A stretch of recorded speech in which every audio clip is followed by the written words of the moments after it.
যদি আপনারা আমাদের চট্টগ্রাম দখল করতে চান, আমি বলবো আমাদের শুধু ব্রাহ্মণবাড়িয়া দখল করে দেখান।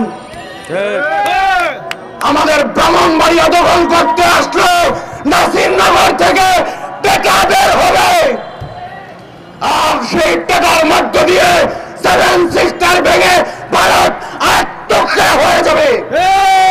প্রস্তুত থাকেন, প্রস্তুত থাকেন।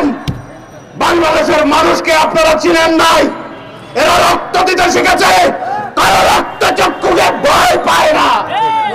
৭১ রক্ত দিয়ে স্বাধীন হয়েছিল, ২৪ সালে রক্ত দিয়ে ভারতের লেস প্যান্সার আর্মি ফ্যাসিস্টকে পরাজিত করে ভারতে পালিয়ে যাওয়ায় বাধ্য করেছে।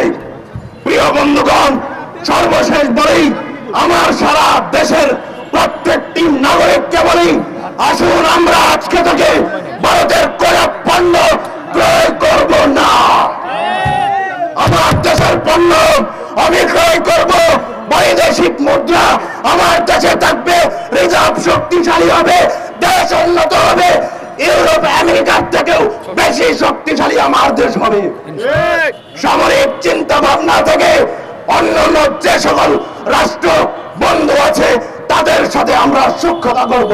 প্রয়োজন হলে চীন, জাপান, রাশিয়ার সাথে আমরা বন্ধুত্ব করতে প্রস্তুত। তবে ভারতের কোন আগ্রাসনে আমরা মাথা নত করব না।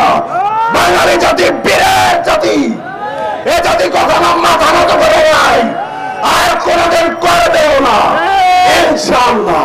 সিরাজগঞ্জের ভাষায় একটি কথা বলে যায়।